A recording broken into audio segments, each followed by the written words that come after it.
Hi കൂട്ടുകാരി, അങ്ങനെ 2 ദിവസം എൻ്റെ വീട്ടിൽ നിൽക്കാൻ പോയിട്ട് ഞാൻ തിരിച്ചു വന്നതാണ്.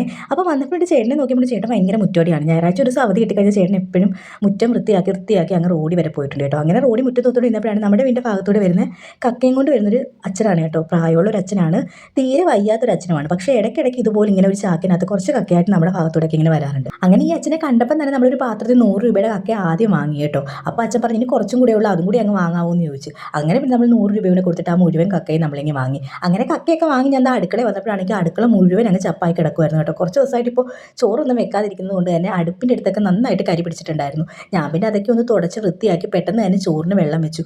ഇപ്പം ചോറിന് വെള്ളം വെച്ച് ഈ അരി ഒന്ന് തീ പിടിച്ച് കിട്ടണമെങ്കിൽ തന്നെ കുറേ നേരം എടുക്കും. എന്തോ ഭാഗ്യത്തിന് പെട്ടെന്ന് എന്തായാലും തീ പിടിച്ചിട്ടുണ്ടായിരുന്നു. ഞാൻ പിന്നെ കുടിക്കാനുള്ള വെള്ളം കൂടി അപ്പുറത്ത് വെച്ച് വേഗം അരിയും കൂടി ഇട്ടു. ഇന്നലെ രാത്രി മുഴുവൻ നമ്മുടെ അച്ഛന് ചുമയായിരുന്നു കേട്ടോ. അപ്പോൾ ഞാൻ കുറച്ച് പനിക്കുറുക്കലും കൂടി ഇതിൻ്റെ പുറത്ത് വെച്ചിട്ടുണ്ടെന്ന് ചൂടായിട്ട് അവൾക്കൊന്ന് പിഴിഞ്ഞു കൊടുക്കാമെന്ന് പറഞ്ഞു. പിന്നെ ഞാൻ അപ്പോഴത്തേക്ക് നമ്മുടെ കക്ക നന്നായിട്ട് 2-3 വെള്ളത്തിൽ കഴുകി അടുപ്പ് വെച്ചിട്ടുണ്ടായിരുന്നു കേട്ടോ. അപ്പോഴേക്കും നമ്മുടെ ചേട്ടൻ പോയിട്ടുണ്ട്. കുറച്ച് കൊച്ചുമത്തിയും കൂടി വാങ്ങിക്കൊണ്ട് വന്നിട്ടുണ്ടായിരുന്നു. ഞാൻ ഈ കൊച്ചുമത്തിയും കക്കായും എല്ലാം കൂടി എപ്പം വൃത്തിയാക്കി എടുക്കുമെന്ന് പറഞ്ഞിങ്ങനെ ആലോചിച്ചിരിക്കുകയായിരുന്നു.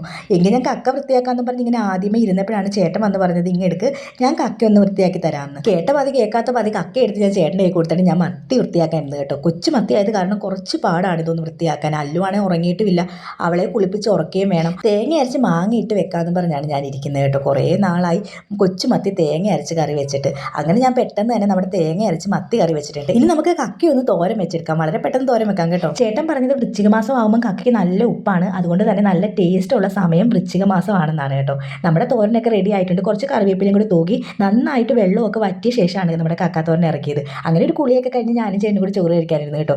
അപ്പോൾ നമ്മുടെ വീഡിയോ ഇഷ്ടമായ ലൈക്ക് ചെയ്യാനും കമൻറ്റ് ചെയ്യാനും മറക്കില്ലേ കൂട്ടുകാരെ. ബൈ.